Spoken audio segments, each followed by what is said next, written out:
There's a key thing that people need to understand to deal with their legal cases. You think your matter is about a child support case or a DUI or mortgage or a criminal matter or something like that. The reality is, it's all commerce and it's all business. And it's all about trusts. Today we're going to talk about expressing the trust, how that's essential once you understand that.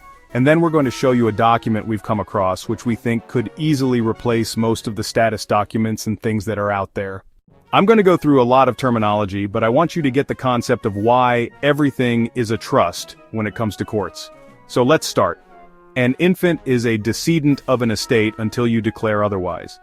You see, the courts presume you're coming in as an infant because you brought an attorney.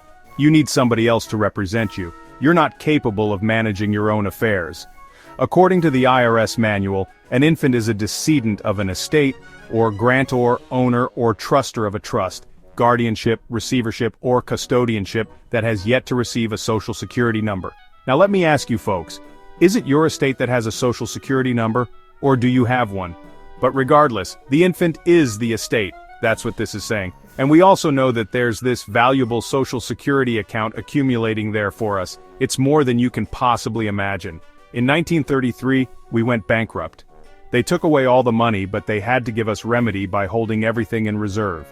That birth certificate that was created an estate, and it's being held in trust, and it's identified by a stock certificate called the Certificate of Live Birth. Look at it, it's a stock certificate, folks, and that estate is subject to tax reporting and taxed on income based on your self-confession by giving you the ability to self-report on a 1040 form, which is a contract or affidavit sworn to be correct and complete under penalty of perjury.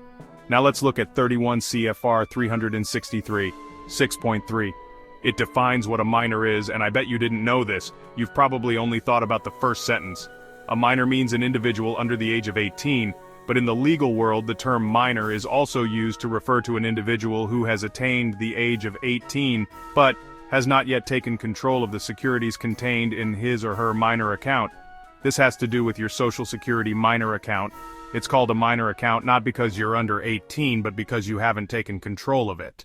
Now let's talk about the elements of a trust. A trust must have a trustee. That's somebody who manages it, controls it on behalf of another. Anytime you give a duty over to somebody, they're your babysitter. They become a trustee. You hand them responsibility to take care of the matters of another. The res is the property, and when you give up the name, they'll make a claim to your birth estate, and that's what they're trying to seize. So you can enter this document ahead of time, days ahead of time, at least a few days, as early as possible. But then, you're going to go in and back it up with how you come into court. You walk across the bar and you say, I am here in special appearance as the beneficial equitable title holder on matters involving the name trust in this matter. I also require this court to take notice of my bill of complaint in equity, and notice that I appear only in the capacity of one who is at the age of majority. We're letting them know we're not coming in as the minor entity of the state. As such, I therefore direct you to fulfill your fiduciary duty to settle all accounts as trustee. This bill of complaint in equity is presented to void proceedings and jurisdiction. Isn't that what you want them to do? You're not there to fight, to argue. You're there to settle this matter and direct them to do so. That's all. Everything is about a trust, implied or expressed. Contracts are the supreme thing in law. When you make your claim, they cannot disprove that you are the rightful beneficial party. That's a fact. It's impossible to change. It's just like gravity. You can't change it. This is going on every day in your life until you take control.